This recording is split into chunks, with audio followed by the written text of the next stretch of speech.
Hey, everybody, it's Matt Michaels here on the DeFalco Files with Joe DeFalco, the owner and creator of FSW Future Stars of Wrestling here in Las Vegas. What's going on, Joe? How you doing? Oh, not too much. I know I promised a guest for this week, but it looks like it's going to be a next week, which is basically the first guest that we have that isn't just a regular FSW guy. So it's seeing if we can start broadening the horizons. Absolutely. So stay tuned, everyone. As soon as we have official word and everything's confirmed, we'll put it out there who it's going to be. But for now, it's going to be a mystery guest Yeah, for it's a next. mystery. We're coming up here on Saturday, the 27th. It's a day of reckoning, essentially, for FSW coming back to pay-per-view for the first time on the FSW network. Could talk a little bit about the card, but first, just the network in general. How have you enjoyed what Joey and Ben have been building with the content and trying to get everything together? Has the network been something that has started to look like it's going to be a beneficial thing?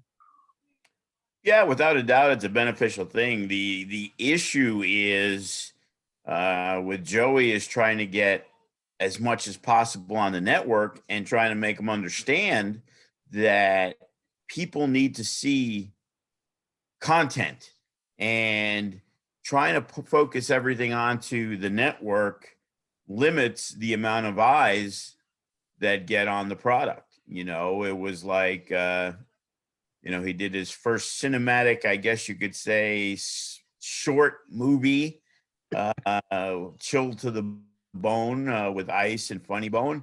And, it looks fantastic, but that needs to be seen by the masses before we do a show on March 27th, not to be released after we do it March 27th. So, that's the only issues I have. The content on there is great. You're focusing on, hey, the newer fans getting to see Cross and Chris Bay and Lacey Ryan, and then also checking out guys like Willie Mack and Ryan Taylor and the Remy Marcells and the Funny Bones and the people that have come through the pike, like Brian Cage and Eli Drake, LA Knight. It's like now I got three different names to call that guy. I still call him Sean Ricker, and there's so much content there. And, whether it's Fresco show or my show or, a baking show or a bad movie review show with Mondo Rocks, like, can you review something that somebody's ever seen? That's great, I guess, for the B movie people who like B movies. Mondo will be right there to give you a great review on something that you may have never heard of. Like I saw Savages. I didn't realize it was 9 years old with John Travolta and Benicio del Toro. Wow. Netflix movie. And it was like, holy shit, this came out in 2012. Wow, that's crazy. There are definitely hidden gems, that are there, but there's so much stuff. And then it's like, okay, so now when we got something brand new, it's like, hey, we're going to put that on the network. Or, again, like this week is a test to see the difference, because Fight TV is generally where we've housed all our pay-per-views. Right. But we only get a very small percentage of that after everything's broken down. April 2nd, FSW Women's Show returns, and we will be doing the pay-per-view on Fight TV there. Now, the existing viewers on the network, they're basically paying less money because they have the network to enjoy a pay-per-view. And I get it. If you're a network subscriber and you spend $7, now you want to watch the biggest show we've had in a year. In reality, it's costing you $22. So now it's like, oh, we got the network at $7 and we got this for $15. So they came up with an idea, and I'm willing to go along with it to where it's $15 basically. If you're a subscriber, you're already paying your $7, you only got to pay $8. And then if you're a non-subscriber, well, you pay the $15. I'm still trying to get it to where they give the weekend free. That way people can enjoy, because they're paying $15 anyway. If you're a subscriber, you're paying $15 for the month. If you want to buy the pay-per-view, you're paying $15 for one show.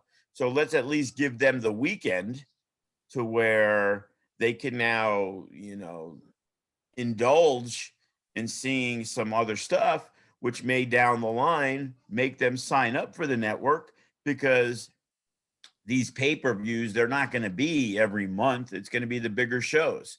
So you're talking, 4 to 6 bigger shows, to the anniversary show. Hey, that's a weekend, No Escape and Against All Odds and Survival of the Fittest.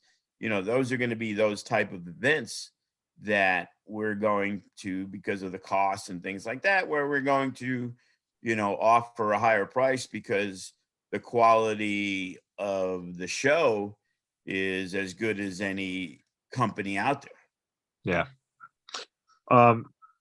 When you look at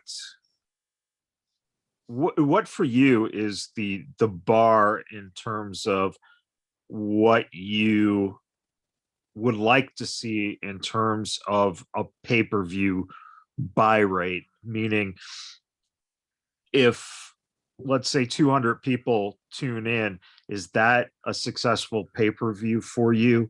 What do you aim to get out of the viewership just based on that pay-per-view? Well, I guess with the network, the idea is if we did less than that now, it would be very cost effective. While in the past, doing 100 pay-per-views, it didn't really put a dent into what we did. But now, the 100 pay-per-views, thing is, with the FSW network, you're still buying it. So with 100 pay-per-views, we're getting almost 100% of the intake. Right. With Fight TV, unfortunately, we're only getting a third of the intake. Right. So, there's some minor costs, obviously, to doing it yourself. But what the others don't understand is the value of a Fight TV, putting it on their website and letting people know that are wrestling fans who may not be privy to FSW. Now you better know about it. We better be able to market it out there. And, for the average fan who goes on Twitter and kind of likes things, well, Fight TV probably has a database of a few, of thousands of people that like wrestling and boxing and MMA. We do a Natural Born Killer show. Did we get any MMA fans buy it because they saw Frank Mir and Dan Severin and Stephen Bonner on the show? Right. Because it was still a wrestling show, maybe they bought it because of that. And do not ever take somebody's database and take it for granted. Like Fight TV, they're the biggest company there is. We get a check every month from them. Is it great? No, but it's a check every month because we're part of their monthly subscription package. And that means people, for what we get, even if we're 1/10 of the companies that are getting paid on it, they're bringing in a good amount of money every month from the people who are paying, for their monthly subscription, to where, there's 10 different independent companies that you can see all their stuff from, which is their past stuff.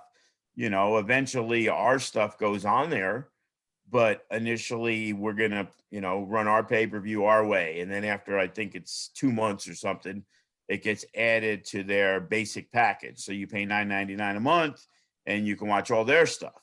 So, they have their own version of the network.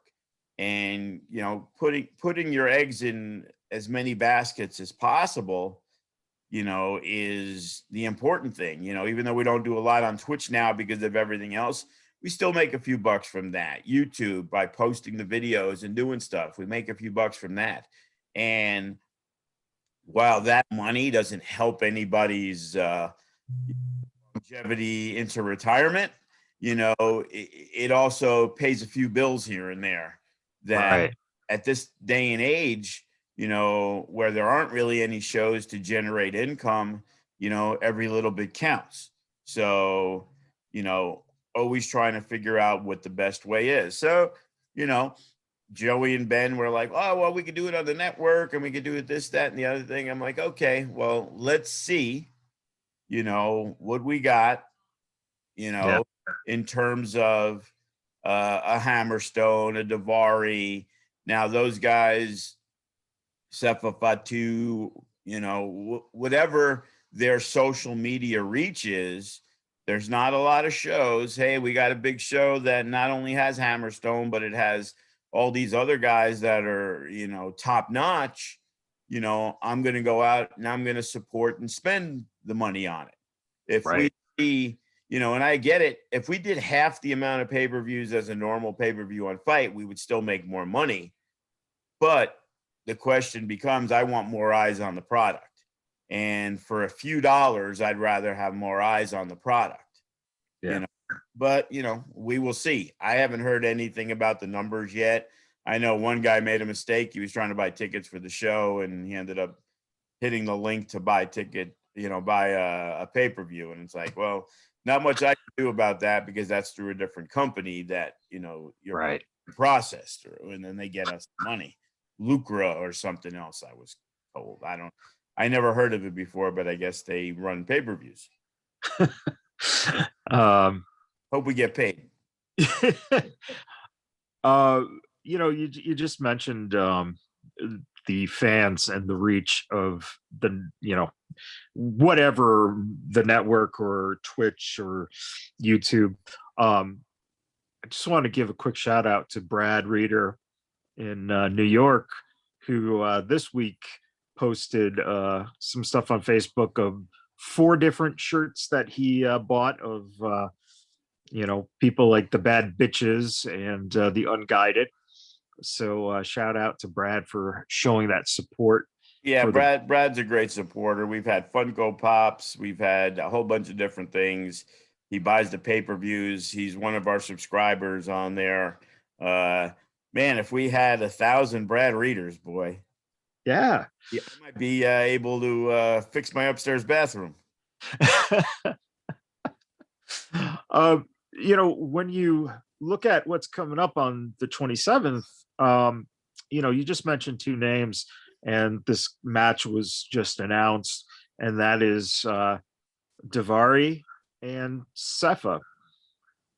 What do you expect when you have 2 phenomenal people, one who's definitely a seasoned veteran, one who is an up and comer who's been around wrestling since he was a baby?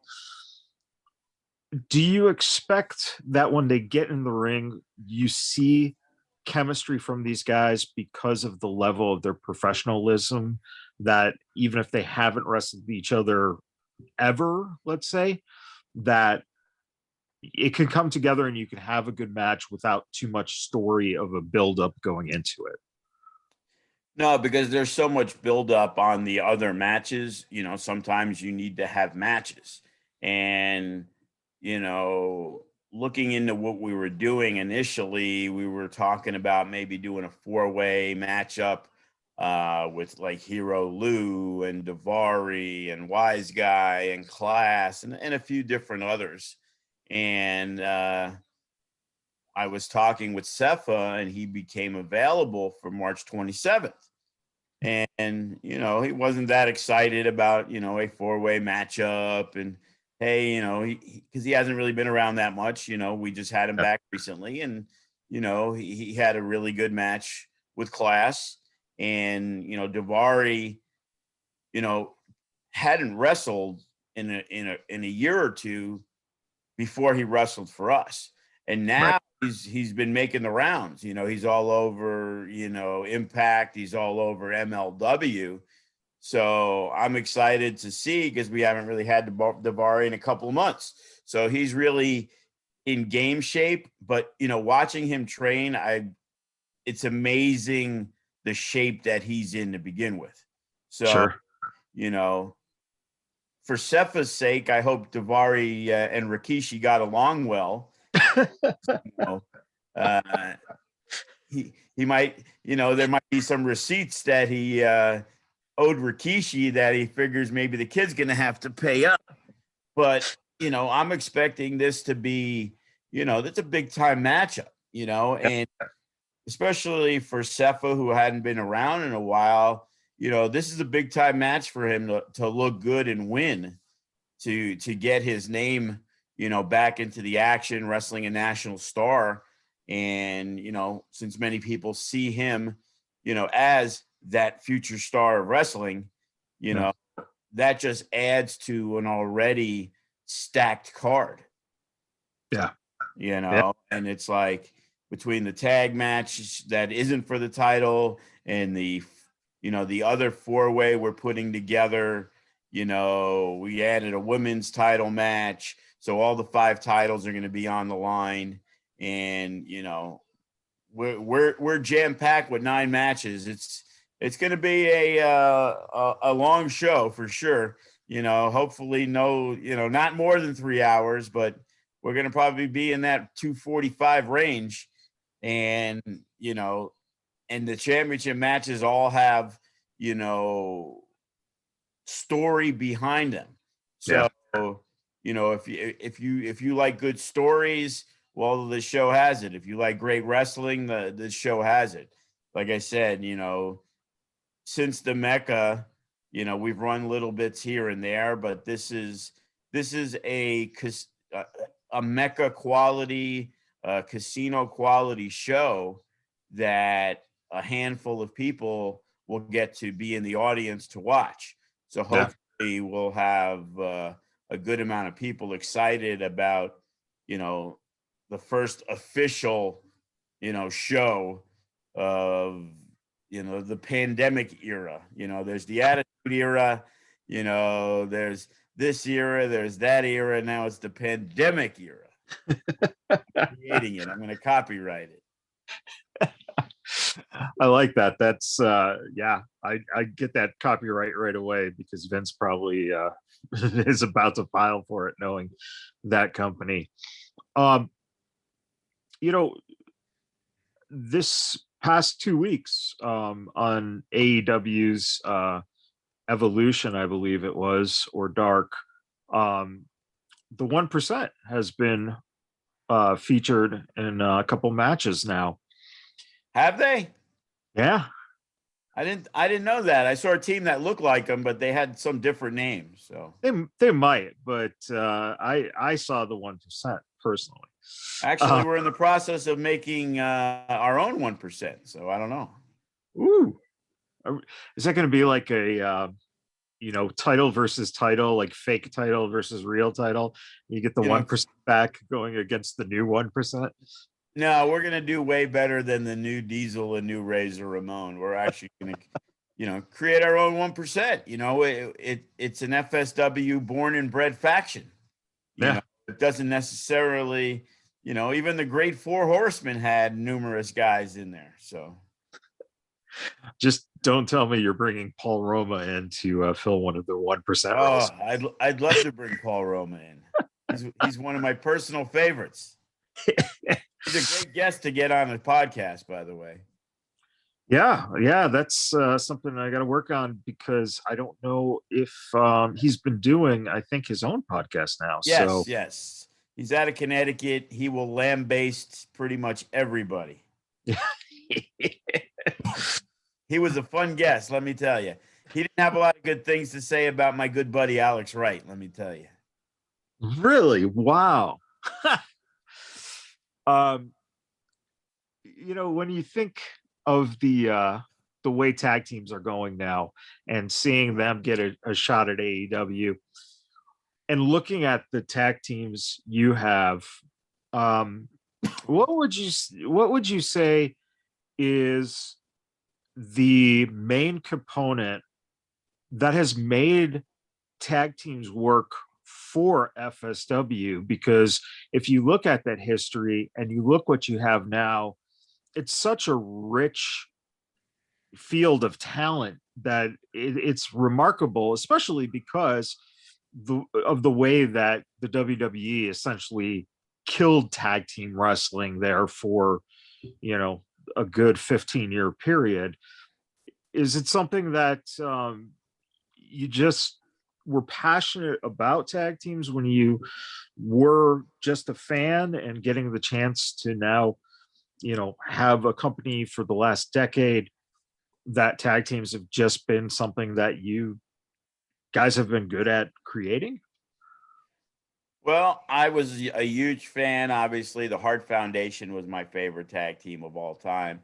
But then Yeah. when I got turned on to the TBS wrestling on the NWA, uh, and I always have to preference it with the Stan Lane and Bobby Eaton version of the Midnight Express, Yeah. was, you know, my favorite tag team there, you know, and at the time Cornette managed them and things like that.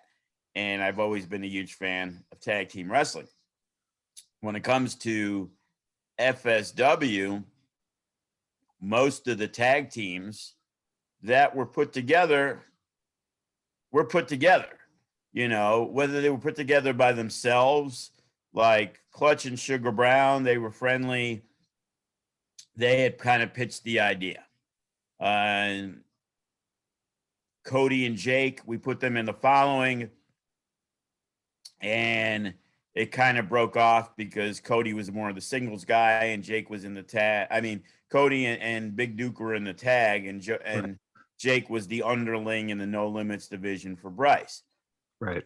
So when Bryce didn't show up for the anniversary show, when we did the handicap tag match with the Hater Nation and Cody and Jake worked together, we saw the great chemistry that they had. So it was like, hey, got an idea. What if we kind of run with this? And they're like, absolutely. In the other situations, like the 1% and Royce and Jarrell, they were two really athletic guys. Jarrell, I always thought was further along than Royce, but they didn't really have a major place on the show.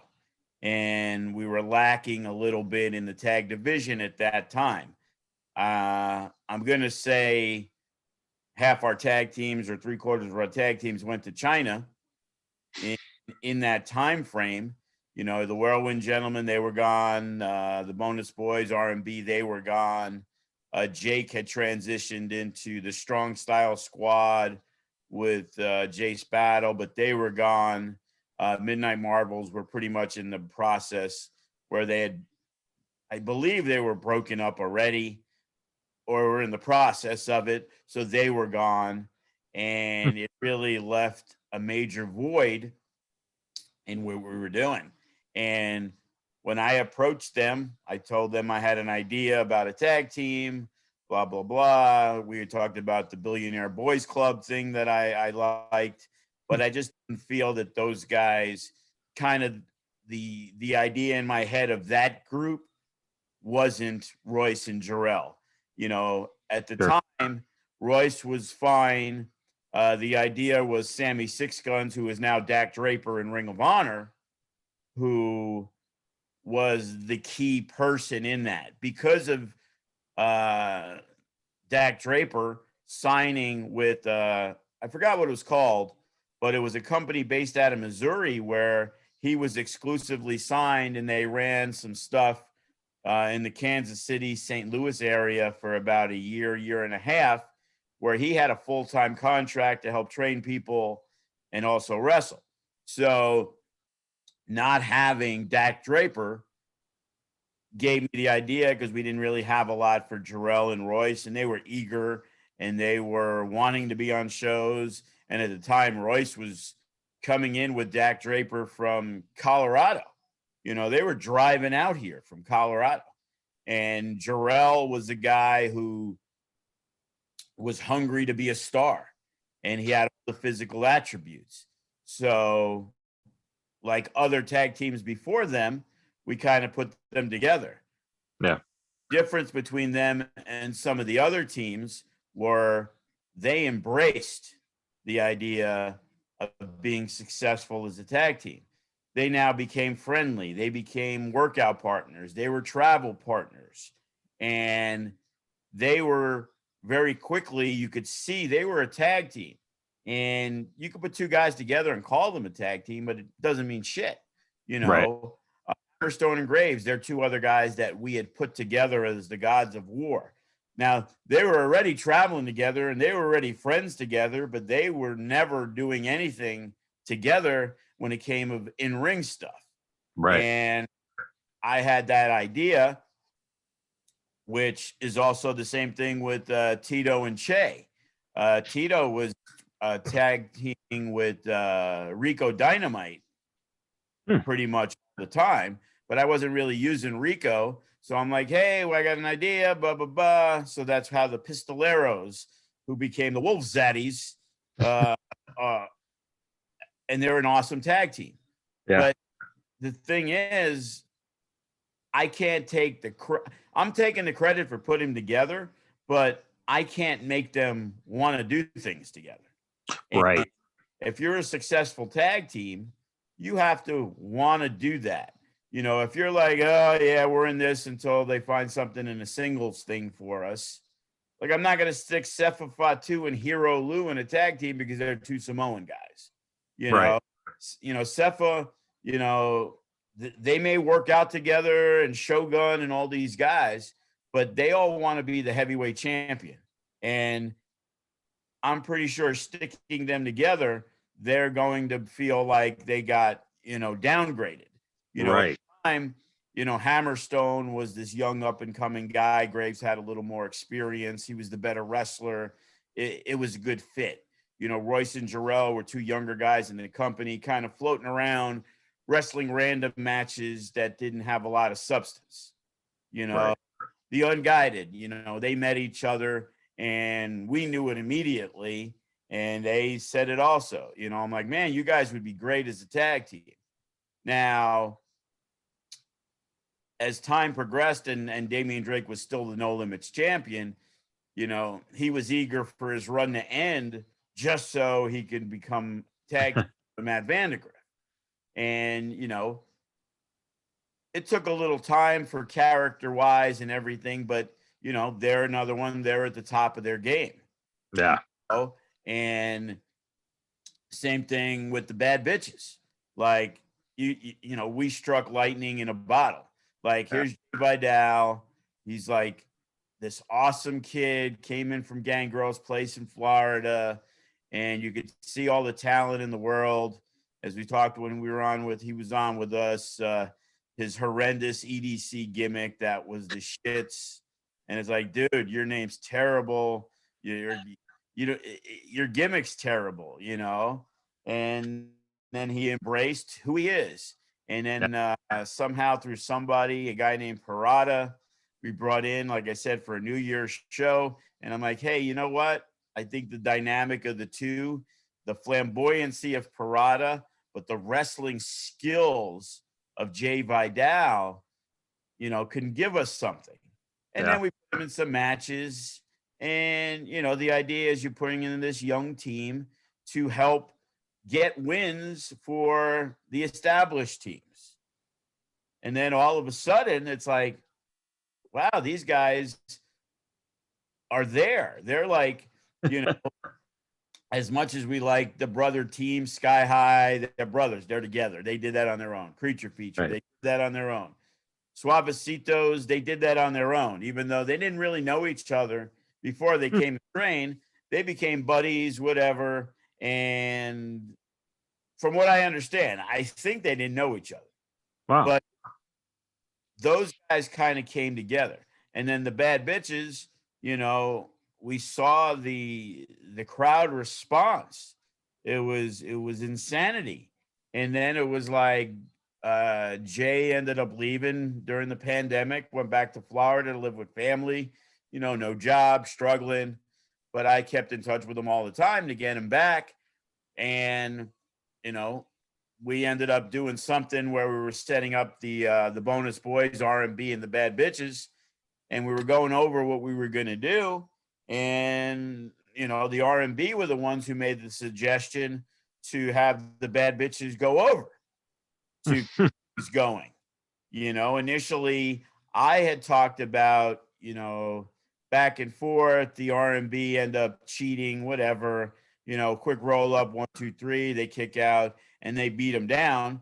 But they had different ideas. And I'm like, well, it really makes no sense. You would have, by doing it the way we were initially, we're going to do it, because it would basically kill them and move on.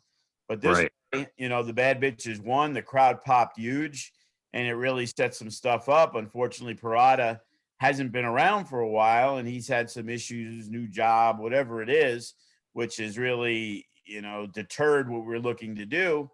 But thankfully, he's going to be here Saturday. So now we're going to do this big 4-way. Instead of just doing another tag team match between the two, they're included in a 4-way with Death Proof, who, you know, between the R&B and Death Proof, okay, well, who's the number 1 contender? Well, what about the bad bitch?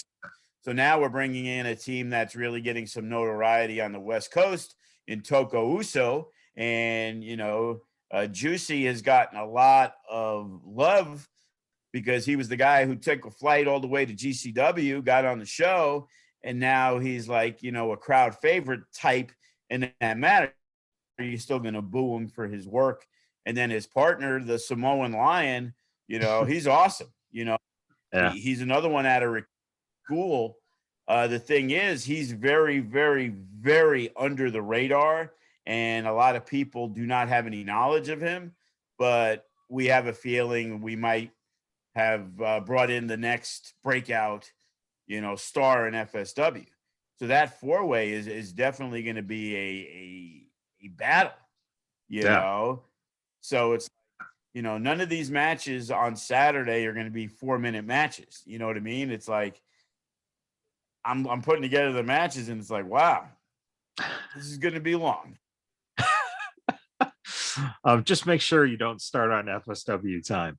Keep it around the 7 o'clock bell time. Well, again, the big misconception in FSW history is Joe DeFalco time. It's more of everybody else having everything ready to go. So I'm the guy because the microphones aren't working right, because the SD cards were this, or the battery was dead. And it's like, oh, here we go. It's 10 after 7. Joe DeFalco, he's going to start whenever. Well, that's not how it really is. It may have been many years ago, but that ship has long sailed. You know, I'm sitting there. Can we start yet? Can we start yet? You know, it's kind of like the thing. Are we there yet? Are we there yet? It's the same thing. It's like, I'm ready to go because I know it's going to be long. You know, I remember shows in the casinos, and it was like, Jesus Christ, it's 7:25 and we haven't started yet. And it's like, if you count the actual match time, the show was only two hours and 15 minutes. But because of everything, oh, we got to do this. So we need I hate intermissions. And then we do intermission. And all of a sudden, you know, we're 3 hours and 20 minutes into the night, you know? And that's a wonderful misconception, because it's just so funny that you're the scapegoat. Even Whatever. though I want to take the. Well, Rocky's the one who's in charge of setting up everything, right? So technically, the setup's fine. It's more the production stuff. The production stuff, yeah. You know, so a lot of times when we were at Samstown, we were setting up the night before. So right. So when you look at the buildup on the matches, the card in general, besides being a stacked card, is it going to be an event that's going to allow you to kind of prepare for an even bigger show? Is there going to be a lot of cliffhangers or setups going forward? Is there going to be a lot of blow-offs at this time too? Where's the feel of the show? Like, what can fans expect in terms of if they like this show and they've never seen FSW before? Is it going to be something where it's going to kind of hook them into maybe, seeing where the next, show is leading? And because you guys haven't really you haven't been able to do much actual TV to advance, other guys in the stories right now, because of the latest ban that happened a couple of weeks ago. What's your feelings on that position of, is this card kind of a showcase for fans to get kind of hooked into what will be coming next? Well, it's really a combination of everything. There's everything on the show. It's like, so for the heavyweight championship, we have a traditional matchup. It's, the champ against the man. Hammerstone's the guy. He's been a champion 2 times already. Graves and Hammerstone, they should knock it out of the park. They know each other well. They know everything that each guy does. Here's a big boy match, 2 big heavyweights, and they're going to throw each other around like they're cruiserweights. So you got that for the heavyweight title. You got to understand the Ice and Funnybone thing has gone on since the Mecca. When Funnybone laid out Ice, that was the start of the program. And we have gone a full year where people are dying to see Funnybone get their hands on Ice Williams. And now it's like, how is Funnybone not going to win? It's a no-holds-barred match that, Funnybone invented. I'm not too sure how squirmish Ice Williams is going to be when Funnybone decides to pull out a bag of fucking thumbtacks. You know what I mean? I don't know if Ice Williams understands what he is getting himself into. He may have been in a steel cage match, and, he may have watched his brother get put through a door with Remy Marcel. But with Funnybone, you have no clue, what's going to happen there. Then we got the tag title stuff. And because of things going on and Kenny's schedule and the back and forth where we weren't able to run, and then we had it set and we got canceled, finally, Kenny and Shogun defend against the Unguided, who all they've done is made themselves more valuable over the year. They were just starting to get, the wheels in motion, and they've probably been the one team or the one, person, team, whatever you want to call them, that has stock has really risen during this time frame. Yeah. And then, we got the other title match, which again, we've had great buildup. We did the Nevada State title tournament, and, we were looking at the finals at the United Wrestling thing. And you know what? It's far better. And we're glad that it didn't happen there with no fans, no hoopla. Remy and Hyperstreak, the build is there. The guy who's won every title, but now he's looking to win that one. And the guy who's never won a title, some people may say, Hyperstreak's the nicest guy in professional wrestling. Like, here's, as much as Remy Marcel might be the most favorite wrestler in FSW, there's a lot of people who love Remy more than they love Hyperstreak, but they'd love to see Hyperstreak, win that title. Right. So, the story's built in there. Then, you want a car crash? Okay, we got you a car crash. We got the Cash in the Case ladder match. And over in the few times they've been here recently, Eli Everfly and Gatson, you have no idea what these guys are going to do. But then you throw in the mix a guy like Class, and you throw a guy like Wise Guy. Wise Guy can hang with any no limits guy or heavyweight. He wrestled Hammerstone, and here's a guy who's, you want to talk about under the radar. He's one of the best guys in FSW that really hasn't broke out to our fans just because of timing and who he's working and things like that. And working double duty because he wanted that opportunity. Jay Vidal will be in the cash of the case. So right now we got 5. We're still deciding, unless we can get a perfect complement to the match because of the location, where we are, how there's less room to do things, we may be content with just doing, you know, a 5-way cash in the case ladder match where the winner will get a shot at any title he wants in FSW. And Maserati's going to defend the title against a girl from Oregon, Danica, who, you know, worked, you know, with Defy and a bunch of other places. You know, unfortunately, we haven't really had the continuity there where we wanted, because right now we're building Sandra Moon and Strella as the number 1 contender, but because of stoppages and stop and go, neither one of them, which again, it's intriguing either way. You know, Sandra and Maz, they've been going at it back and forth since they started. You know, they've wrestled each other more, you know, than brothers and sisters, you know, on the house. And then, you know, Strella, she's a monster. She's come in, she's killed people. Now she's with Maserati, but does that mean if she beats Sandra Moon that what's her goal? To be the champion, I assume.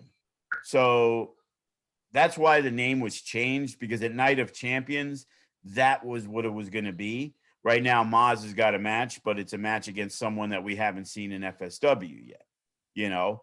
And then we have, you know, as we talked about, the tag team match, the 4-way. And we're also working on a match that we got, you know, guys like Hero Lou, Judah Matthew, you know, offhand, I can't even think of the other guys that are in the match. Tito Escondido makes his return. Nice. Actually, they got down right here. So trying to put the stuff together on the matches, and you know, yep, I don't even have it written down. Like I just wrote what we were going to do. Oh, there we go. Jordan Cruz. Forgot, because I just added Jordan Cruz to the match this past week, because when we moved Wise Guy and Class into the cash in the case, because we moved Daivari initially out of the 4-way, as they say, card subject to change.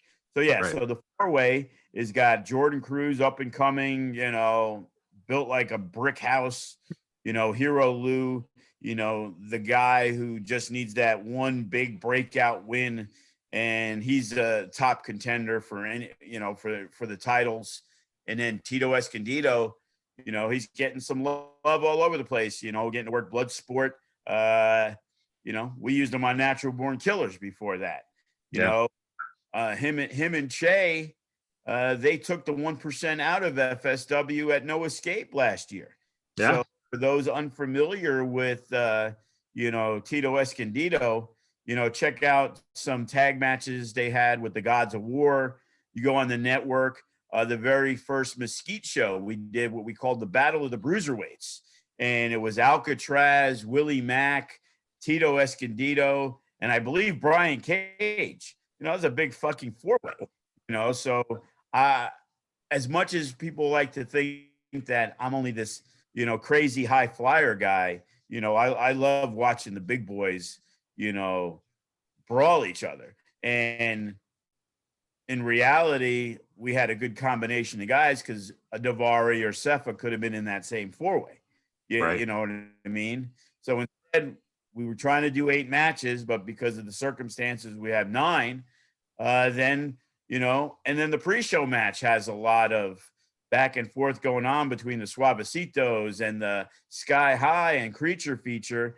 And now, you know, at our Future Shock show that you'll be able to see this weekend, Chase Bell and Nick Xander, they wrestle against the Suavecitos. So we have a match set up that we're going to do an 8-man tag, because what happened in that match, led to what we're going to have on the pre-show. So, that's the entire card, and that's a match that generally whatever combination would be on the main show, but because there's so much, going on, a guy like Ricky Tenacious, Sandra Moon, they're not even on this show. Right. And, it is what it is. We can't do 100 people on a show. Lights, Camera, Faction isn't booked. It just, it is what it is at this point. These are where the stories are. These are where they've taken us. And, we're hoping that a ton of people who haven't really gotten to see a ton of wrestling other than the WWE and AEW stuff and maybe Impact and Ring of Honor, but they're fans of the independents. And, maybe we can get a good amount of people also being aware of the network by providing a huge show. This isn't a show that it's geared toward making money. Right. We're allowed about, I had to move areas and tape up spots. And, we're looking at 70 people. Wow. Come to a show. Wow. And the top price is $30 for the 30 ringside seats, first row seats that we already have sold. So that's not a problem. But the gate, if we're lucky, we're breaking even. But that's not what we're concerned with. In the past, we did many shows to lose money to try to get things going. And now it's almost like this is the official restart. We did a lot of shows that we kind of did under the radar, but we didn't really bring in anybody out of town. And if we did, it was the same crew, the Hammerstone, the Graves. We had a class recently, Jordan Cruz, Eli Everfly, Gatson. But now this is the first time, all the big guns or all the FSW big guns will be there Saturday. I think there's one person that you didn't mention that might feel that he's getting overlooked, and that's Brett the Threat there. Are you ready for the backlash from Brett for not being on the card? I personally don't give a shit. Yeah. He's lucky he's been on any cards. Now, it's great that he has that much confidence in himself. And, regardless of his stupidity sometimes, he does work hard. He did earn himself a place. He's had, good matches for a guy who has less than 5 matches under his belt. Okay. If he's a guy who's been doing this for 4 years, I would tell him to his face that he sucks because, there's a lot he doesn't know about wrestling. He's an MMA jiu-jitsu guy. So he's adapted quickly. He looks good when he's in there. He had Funnybone probably. And I would bet you Funnybone basically didn't pay any attention to Brett the Threat, who's this kid, and may have surprised him a little bit. Maybe if he was geared up for him like he is against Ice Williams, Funnybone would have destroyed him a lot sooner. But, Brett was able to get some of his submission holds and did his thing. And, and he did well. You can't deny the fact that he wrestled Hyperstreak. He wrestled Remy Marcel. He wrestled Funnybone. He hung in there. You didn't look at him and initially you might be like, oh, who's this jabberoni that's going to get, destroyed? And all of a sudden they see this very competitive match and they say, hey, wow, this kid's pretty good. But then, his mouth just gets him in a lot of trouble, and his idol is Conor McGregor. So, it's like when he's at training, I kind of goof on him. I'm like, man, you're just like Conor McGregor and you lose all the matches just like him. So it's like, maybe you should strive to actually, shut up a little bit and maybe you can win some matches. So, unfortunately, he's going to be addressed on Saturday because at the Future Shock event that will be airing Friday, that we taped already, he made himself involved into something that he was not a part of. So there will be some repercussions for his actions, let's just say. And another young guy that you mentioned there is Nick Zander. What is it about Nick that is impressing you guys? He just seems like he's got a very good set of skills, path forward, still a little green, but growing. Is that the kind of guy you look at and you go, you see something there that is potentially 2 or 3 years down the road a huge part of FSW? Well, here's a funny story about Nick. He signed up, and then I happened to see his last name. And his last name is the last name of old boxer, Bobby Ches. So his name's Ches. Okay. And that name stuck out to me because when anybody buys tickets online, doing all this stuff, I basically have a book that says, you can go back 5 years or whatever. And every show we've done, whoever has bought a ticket through us, their name is in where we basically created our own database. That way we have a fan page. We can email whatever it is to let people know about the shows. And all of a sudden I saw, I remember the name because when we were selling tickets for Mecca 7, which was going to be on Memorial Day weekend last year, I remember the name and I looked back and I'm like, Nicholas Ches. And then all of a sudden I found his name over the last couple of years as a guy who bought tickets on PayPal through us. So I was like, that's interesting. He's like, yeah, I've been to a lot of shows and blah, blah, blah. And he's a smaller guy. So when he first walks in, you're like, okay, here's this smaller guy. He's a wrestling fan. Most of these guys don't last. They come in, I love wrestling, I'm going to give it a shot, and they fall by the wayside. But, immediately it was like, here was a guy that he'd always be early. He'd always be the guy without asking to clean the bathroom and take out the garbage. And, we're setting up a ring for somebody somewhere. He magically is always there. And as you see that, then the trainers are like, hey, that Nick kid's going to be pretty good. Hey, that Nick kid's going to be pretty good.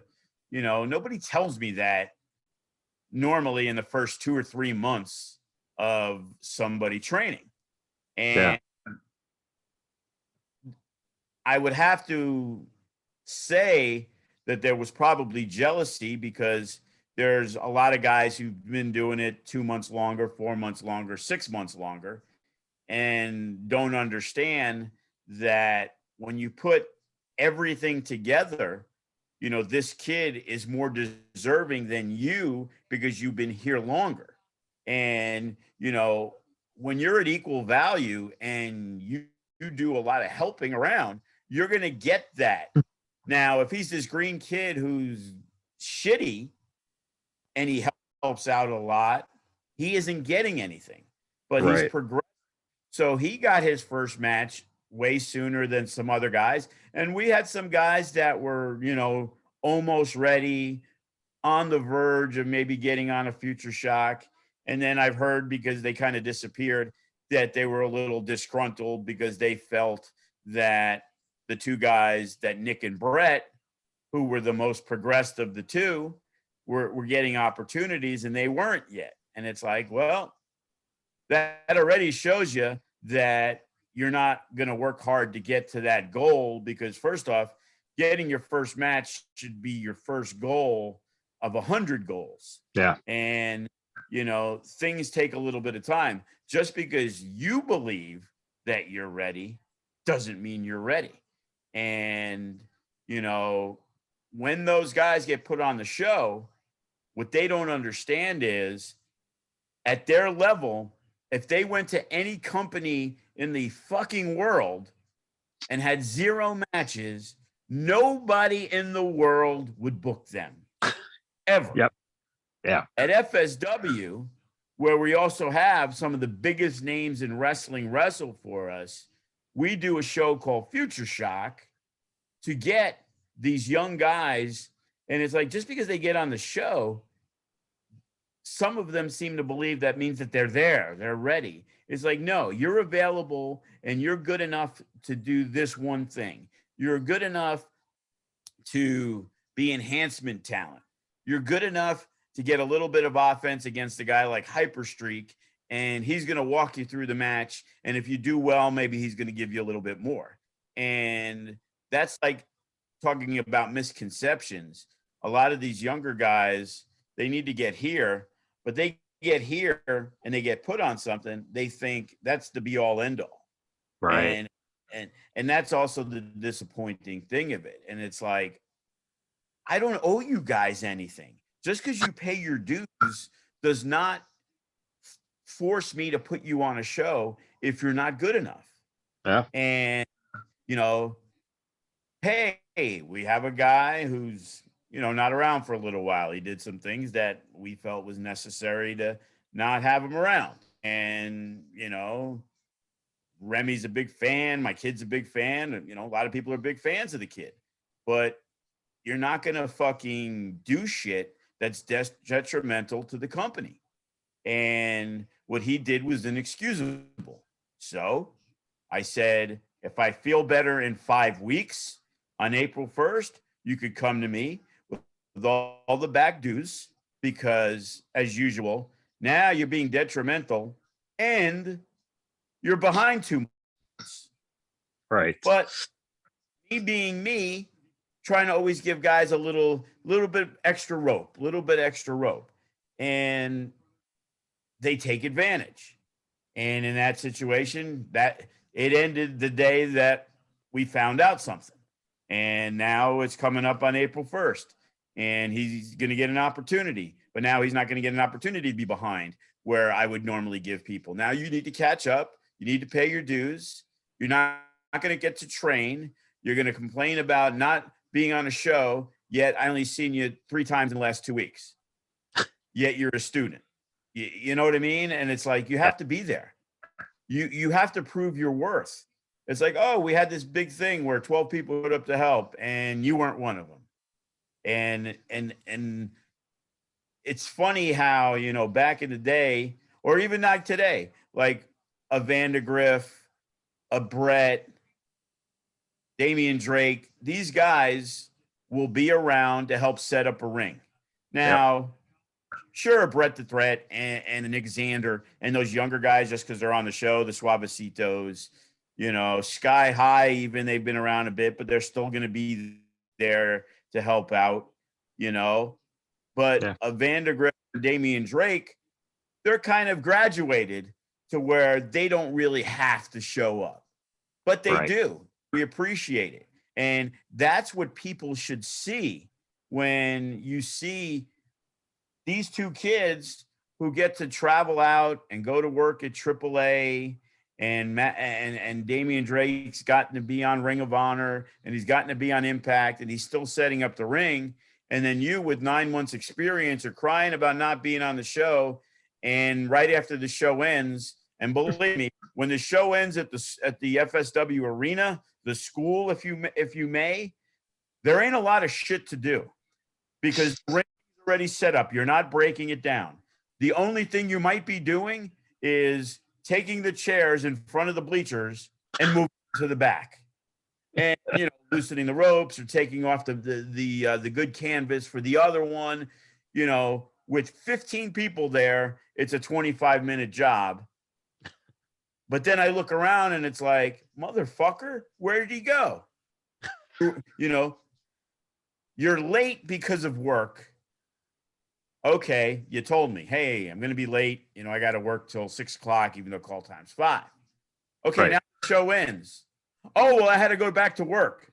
Really? You're the only person in the world who works till 6 o'clock, gets to leave for 3 hours, and has to work again? Sometimes it just doesn't add up. You know what I mean? So, Yeah.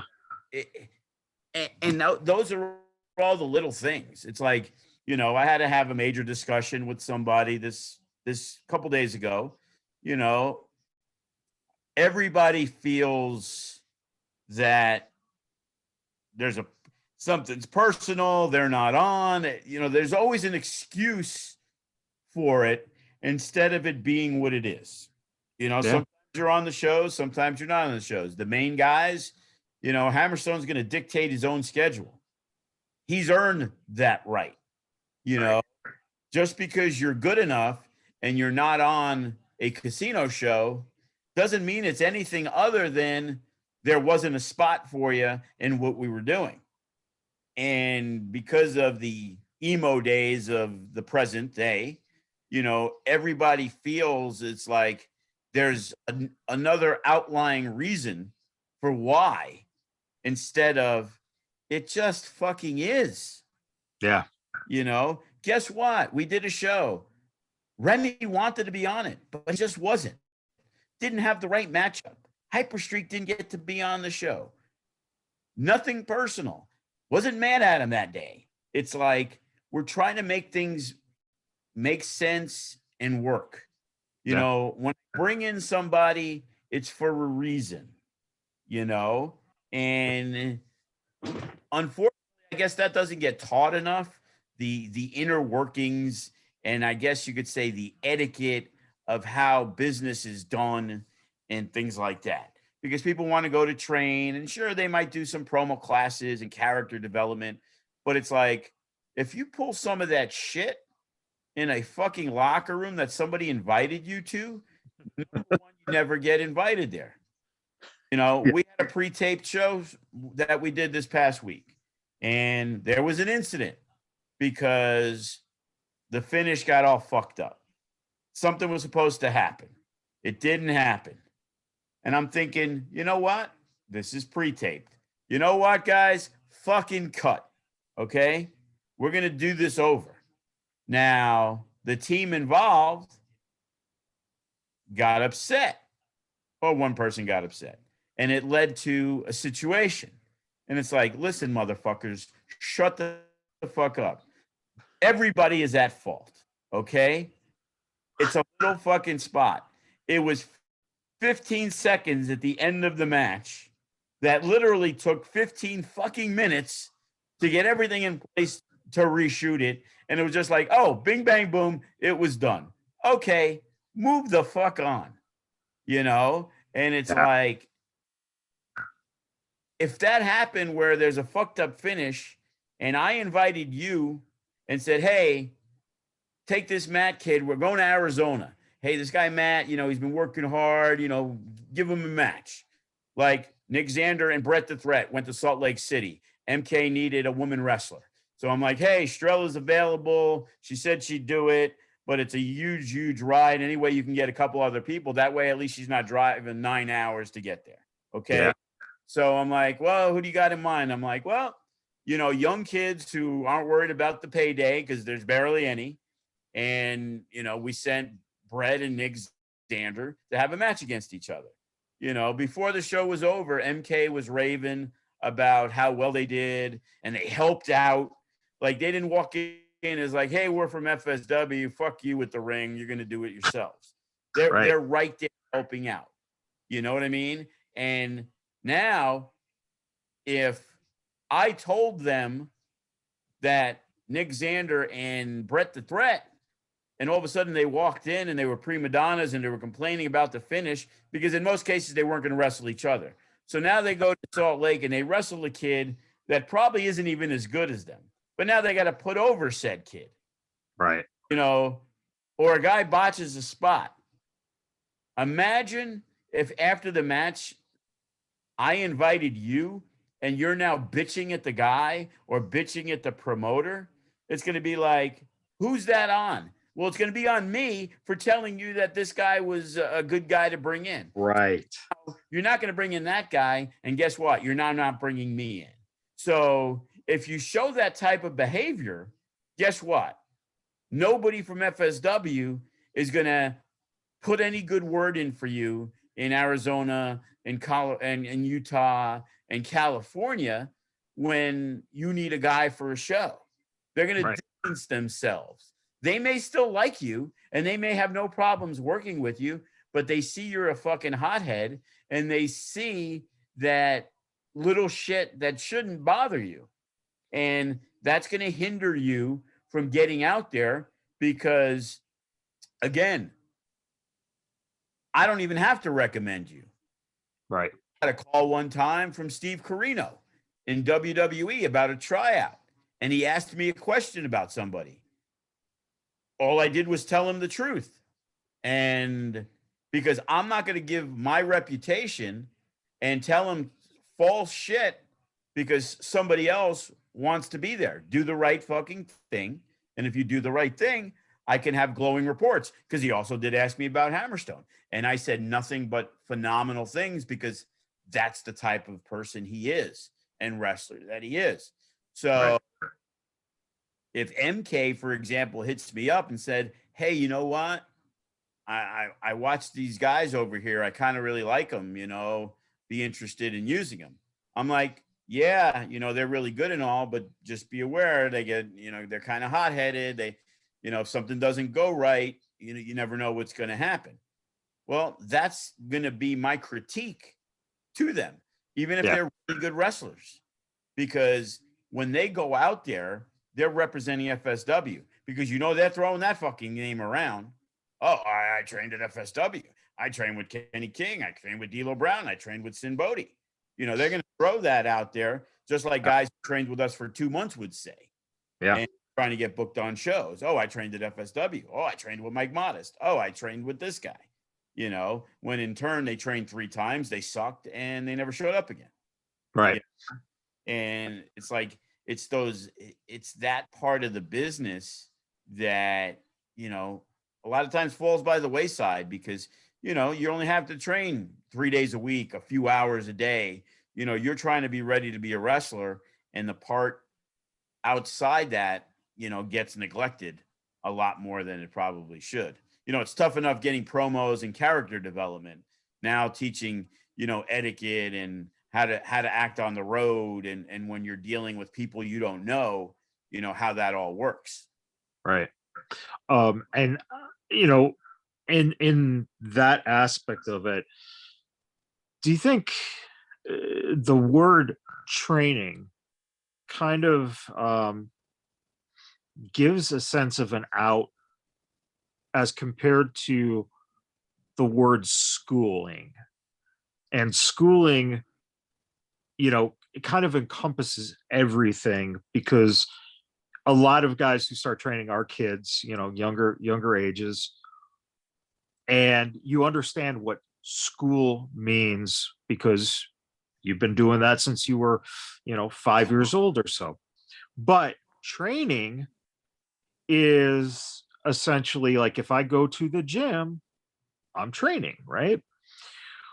So do you think that there's like almost a loss in translation, that kids going into wrestling school don't look at it necessarily as an encompassing schooling, and therefore that allows them to kind of think that they're bigger than their britches, because instead of listening and learning and doing, they're more concerned about what's my gimmick going to be. Oh, you know, I want to learn this finisher. Oh boy, I could do 3 flips in the air coming off the turnbuckle. Do you think that's kind of that that difference between someone who excels, like Lacey's one of the best examples, and then Matt and Damian Drake as well, of people who get the idea that every single thing you do when you walk in for your first day starts your schooling, and thus you want to basically get to the point where you've got your master's degree, you know, where you could teach a class. Is that something where some of those some of those kids walking in just don't get that and just will go either away. Obviously, some will just disappear, but some of those people go on to go to other companies, and you start, seeing other companies taking them because they have, 3 months training or whatever, and they're awful. The matches don't make sense. Their skill is, bad. Botches happen. Is that a general misconception on people's, perception of school versus training? Actually, yeah, that's a really good point, because we had a seminar one time, and throwing up Steve Carino's name for the second time today. It was crazy. One of the best seminars we ever had was with Steve Carino. And backstory, I was never a big fan of Steve Carino, ECW wrestler, and, respected everything that he did and stuff. But it was like, man, this guy just gets fucked up and bleeds all over the place. Like, Yeah. I just was not a huge fan of Steve Carino as a wrestler. Ring of Honor would kind of make their way out. We talk a little, and it's like, oh yeah, he's a really cool guy. I really like Steve Carino. And then we were talking about getting a seminar, and luckily one time they ended up having some delay in Philly, and his sister happens to be Allison Danger, who lives in Vegas, and she helps out here and there and worked a lot with Lacey. And so he was going to stay at her house, and I'm like, hey, you want to do a seminar, blah, blah, blah. And he goes, yeah, absolutely. And then he messages me that I need to make 10 copies or 20 copies or whatever. And he basically had an entire 10-page script, I guess you could say. And when I saw everything, I always say the joke that it's like going to wrestling school. Like, if you went to college, he was the professor. Yeah. And he broke everything down. And it also translated into, merchandise and how to treat people and what to do. And I obviously have it in my email somewhere, but I'd love to re-look at it, because it was like the perfect course for wrestling. And it incorporated everything. It was such an impressive seminar, and so different. Nobody got in the ring and, hey, how do you do a headlock takeover? Who gives a fuck? That's not what a seminar should be. Right. I remember, Raven doing the first seminar like that, and people afterwards were bitching like, oh, we didn't even get in the ring. And it's like, it's Raven. He's trying to talk about psychology. He's explaining the business to you, and you guys are just not getting it. And I'd love to say, you know what? Love to do it that way. Course study, this, that, the other thing. But you know what? The bottom line is, motherfuckers just don't listen. Okay. We've had the same discussion, I don't know for how many years at the school. Okay. Somebody bashes somebody into the fucking wall and breaks it. Okay. Then GCW did the show, and one of their guys broke another fucking thing. And it was like, oh, we thought he was going to catch me. It doesn't matter. You guys want to use the wall, and it broke. So finally we fixed all the walls. So, okay, we're good.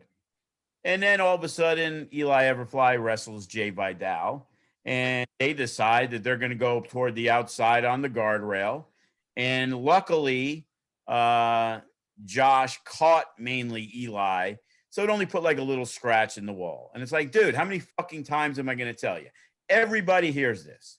So then we have Sky High and Creature Feature doing their thing this past weekend, and Adriel is fighting with, I think, Mondo on the outside because Laz was wrestling Robbie, and they bash into the wall again. Like, what the fuck are you guys doing? Like, how many times can you say the same thing? It's the same thing with the guardrails. The guardrails slide. People, when you hit them, they go into the fucking people. But no matter how many times you say it, they like the guardrail spot. And it's like, we have to hope we don't get sued because somebody broke their kneecaps because you slid into a guardrail spot that nobody really gives a fuck about. And 2 minutes from now, nobody's even going to remember. Yeah. So no matter what you say, you have to understand that people just aren't going to listen. So unless you want to go crazy for the rest of your life or not run a wrestling company, you understand that you can't let it get to you, because no matter how pissed off you get, another idiot is going to do it down the line. Like, okay, well, Eli Everfly doesn't think the wall is going to break. Doesn't wrestle here that much, but Jay Vidal knows better. Yeah. You know, I remember one time it happened with, I don't know what match it was because it's weird that they were in it. It was Spider Warrior and Douglas James. And it was the same thing with the guardrail thing. And it was like, Spider, how do you not know this? You know, and it's like, you know, but sometimes when you're in a big moment, you think things, you're not thinking about, oh shit, Joe's going to be fucking pissed. You know what I mean? And it, you know, it is what it is, but it's like, hey, here's the new rule. I don't care if you get $20, $50 or no dollars for the show. If you break the wall, you're paying for it. Yeah. And you know, that's the way it is. Don't break the fucking wall. Yeah. Because that's going to be an issue when you think you're getting paid that moment. And I say, sorry, you're not being paid. I have to fix the wall. I'll let Rocky handle that one, though. Well, Joe, coming up here on the end, any final thoughts you want to share, you know, with the listeners going into this weekend? Yeah, I hope everybody really is supportive and is excited to see, you know, I don't blow smoke when I say a show is a big deal, and this show is a big deal for me personally. You know, when you talked about earlier, like ending things and beginning things, you know, this is the longest ever. It's a year-long story, so a lot of stories will be coming to a conclusion. But when something ends, something also begins. So, you know, where we take things, you know, we kind of, at the last show that we got to do February 27th, you know, we kind of set up some, you know, little things, you know, what are they called when Marvel does them? The little Easter eggs, you know, that if you go back and watch it after you see this show, you're like, oh, I see what's going on there. And that's the whole thing, to like subconsciously pick up on things that we're trying to do and accomplish and move forward to. So, you know, as I said, I believe this show is definitely the one. If you like anything we've ever done, this is going to be one of those type of shows, you know. And you know, we also got some, you know, things set up and storylines set up. And, you know, our guest next week is going to be somebody who is going to be working for us on our April show. And my only giveaway, because just in case he can't make it, we have another guy who works for AEW. So we have an AEW superstar coming in next week. Woo! So there we go. There we go. Nice little tease. And we'll it's not Don and Callis. It's not Luchasaurus. Okay. Luchasaurus. Oh, you got us Marco Stunt. You have to wait and see. Well, on that note, ladies and gentlemen, we are going to say goodbye for now. Again, please check out the pay-per-view. Also, remember, if you are a network subscriber, you also are going to see Future Shock on Friday. So you're going to get 2 new shows essentially this weekend that you can, you know, take in. And it should be one hell of, listen, I messaged Joe this past weekend because I was excited to watch the show Saturday night. And Joe said, it's not this Saturday, it's next Saturday. What are you talking about? And I was like, oh shit. Because I was really, really, you know, Just so you know, daylight savings time is you move forward an hour, not a week. Just so you know. Yeah, I'm one of those slow learners apparently. So, but yeah, everyone, please check it out. This should really be a wild time, and sign up now. You can see Chilled to the Bone, starring Ice Williams and Funnybone, created by Joey and Mikey. And you know, those are two cats. When they get together and they produce a video, fuck me, man. You know, just for the cinematography alone. I heard they're already in talks with Zack Snyder to make the director's cut. So I'm going to step in and do the director's cut, I think. I'm going to improve it for them. On that note, everyone, have a wonderful rest of your day, and we'll talk to you next time. Okay, and camera now.